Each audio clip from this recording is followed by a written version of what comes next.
For 29 years, this man kept fighting a war that had already ended. Japan surrendered in 1945. Nobody could convince him. Not leaflets, not newspapers, not his own family's letters. And by the time he stopped, 30 people were dead. This is a story that gets told, almost always, as an inspiring one. A story about loyalty, about a man who kept his word for 3 decades when the whole world had forgotten him. And it is that story, that part is completely true. But there is a second half to it, a half that happened on a small island in the Philippines, to people whose names are almost never mentioned. And by the end of this, you're going to have to decide for yourself what kind of story this actually is. It begins with a boy in a village in Wakayama Prefecture in the south of Japan, born in March of 1922. His name was Hiroo Onoda. He grew up in a country that was teaching its children, above everything else, one single lesson: that loyalty to the emperor was worth more than your own life. That surrender was the deepest shame a Japanese man could carry. He was an ordinary young man. He worked for a trading company in China for a while. He liked dancing. And then, at 18, he enlisted in the Imperial Japanese Army. And the army noticed something in him. Onoda was selected for the Nakano School in Tokyo, Japan's training center for military intelligence and unconventional warfare. This is the detail that explains everything that follows. Nakano did not train ordinary infantry. It trained men for guerrilla operations, for sabotage, for surviving behind enemy lines with no support, for years if necessary. It trained them to distrust enemy information. It trained them to expect that the enemy would lie to them, would forge documents, would try to trick them into giving up.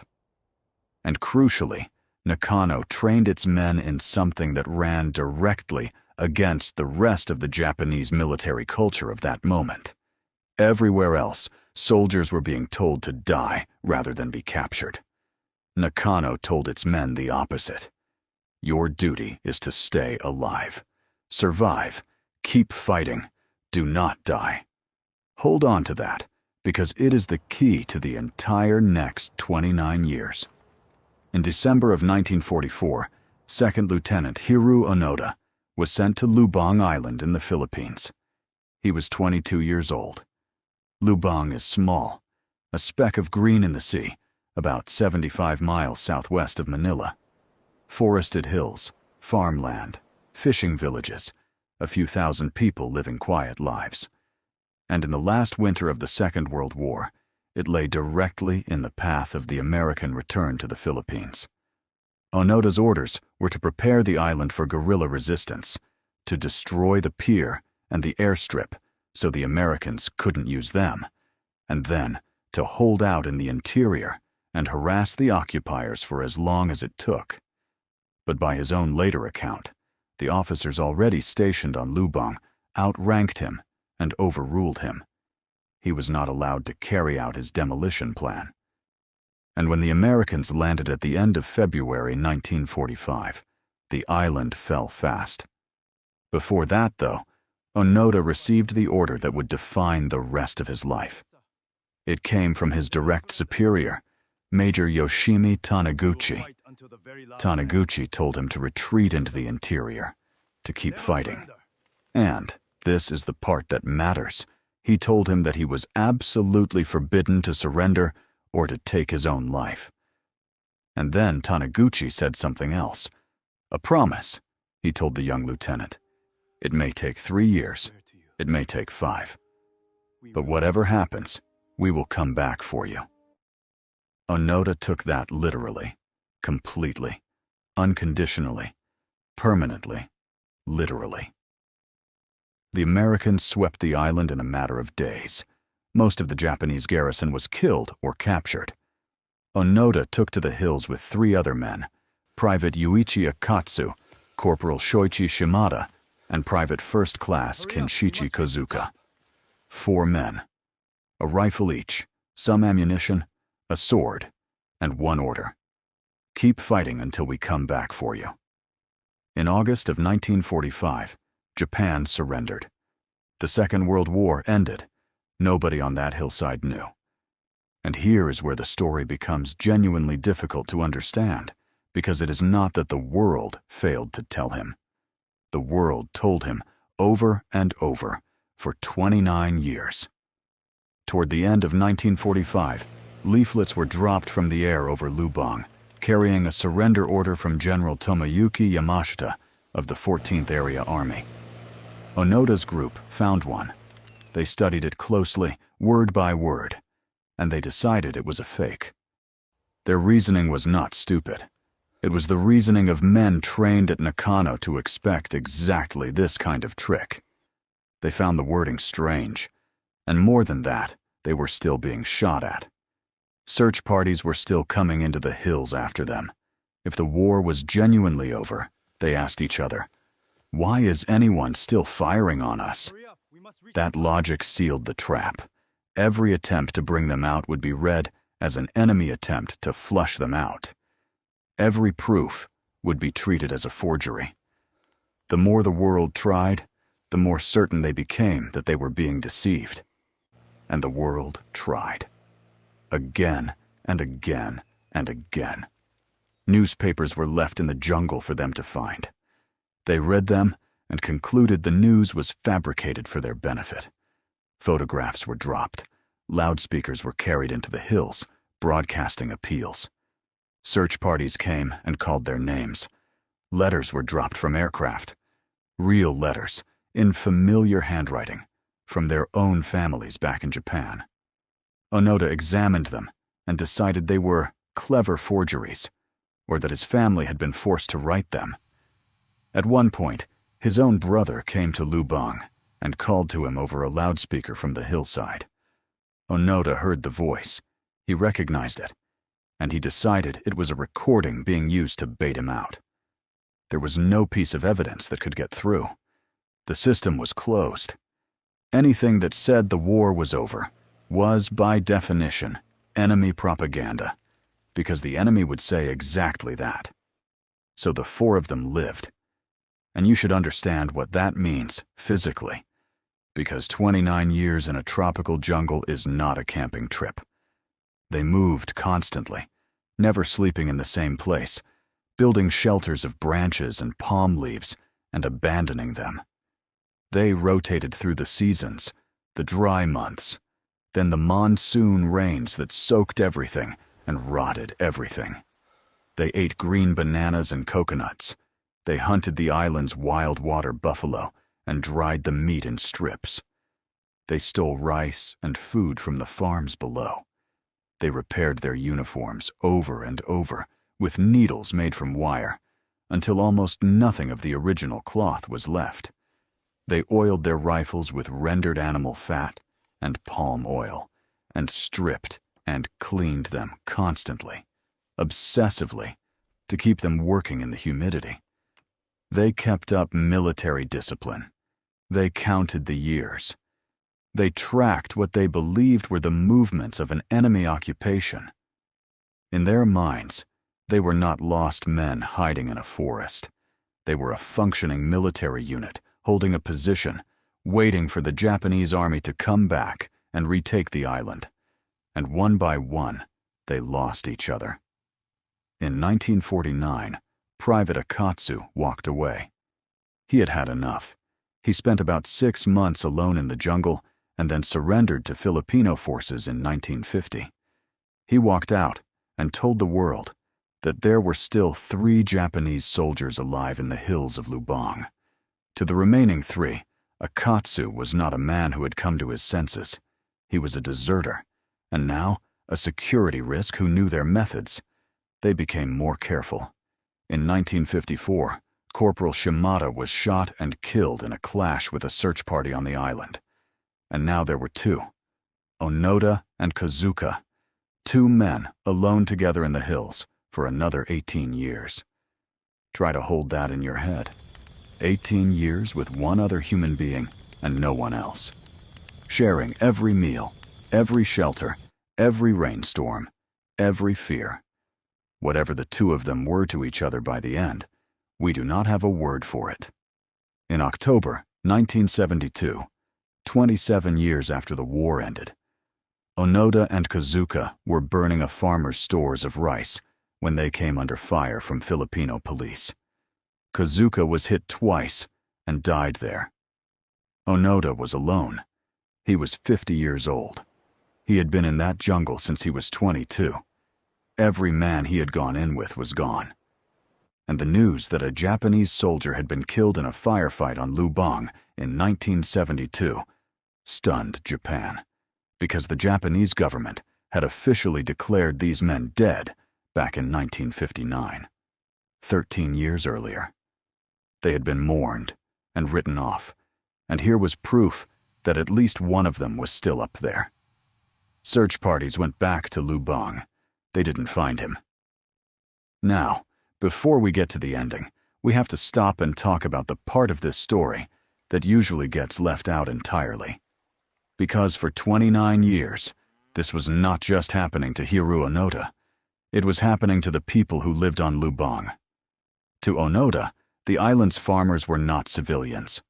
In his mind, this was still an active war zone under enemy occupation, and anyone working the fields was either an enemy soldier in disguise or a collaborator supplying them. That belief was completely sincere. It was also completely wrong. Over those 3 decades, Onoda and his men burned farmers' rice stores and crops. They took livestock and food. They fought gun battles with the island's police. And they shot people. The most commonly cited figure is that around 30 Filipino civilians were killed in incidents connected to Onoda and his group, with many more wounded. These were farmers and villagers, men shot while working their fields. In his memoir, Onoda described these as legitimate military engagements. The accounts of the people on Lubang describe something very different: attacks on unarmed people who were simply trying to grow food. Families on that island lost fathers and sons and brothers, and then had to keep living on the same small island where the man responsible was still out there in the hills and might come down again at any time for decades. Children grew up being told which paths not to walk on. That was daily life on Lubang for a generation. We're going to hold that thought, because it changes how the ending lands. In February 1974, a young Japanese man arrived on Lubang. His name was Norio Suzuki. He was a university dropout and a self-described adventurer, and he had set out to travel the world with a list of 3 things he wanted to find, in this exact order: Lieutenant Onoda, a panda, and the abominable snowman. He was not a soldier. He was not an official. He carried no authority whatsoever. Armies had failed. Governments had failed.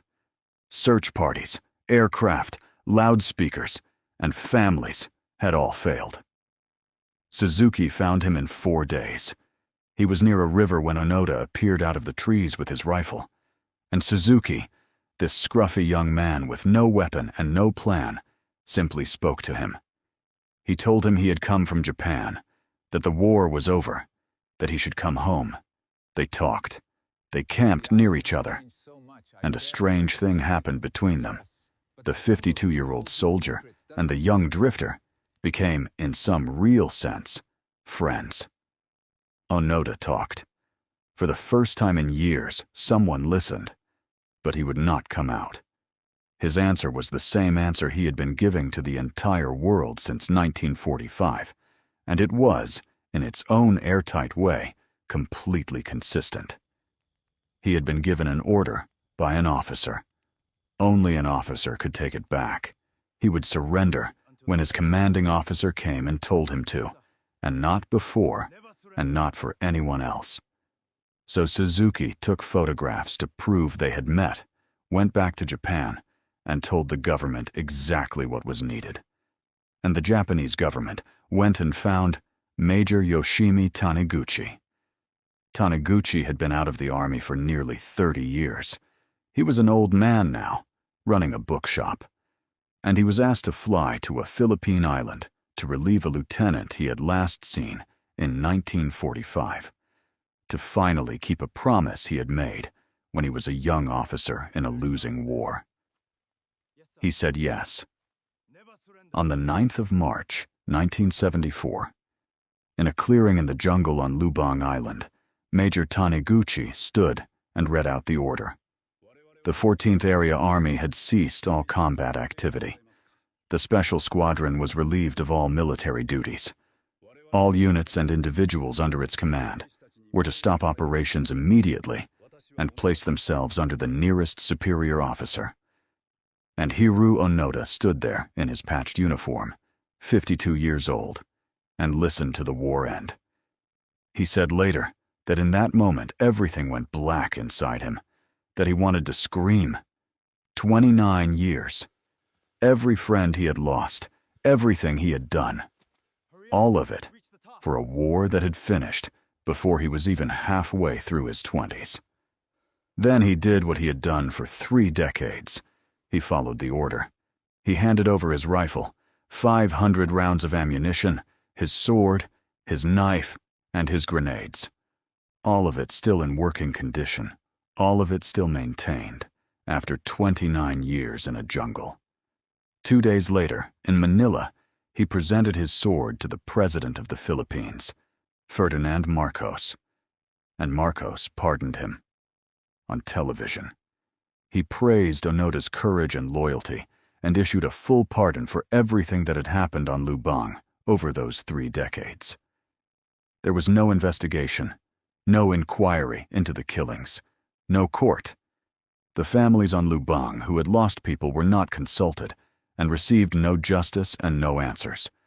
On the day of the surrender, local authorities had to physically hold islanders back because the anger on Lubang was such that people wanted to get to him.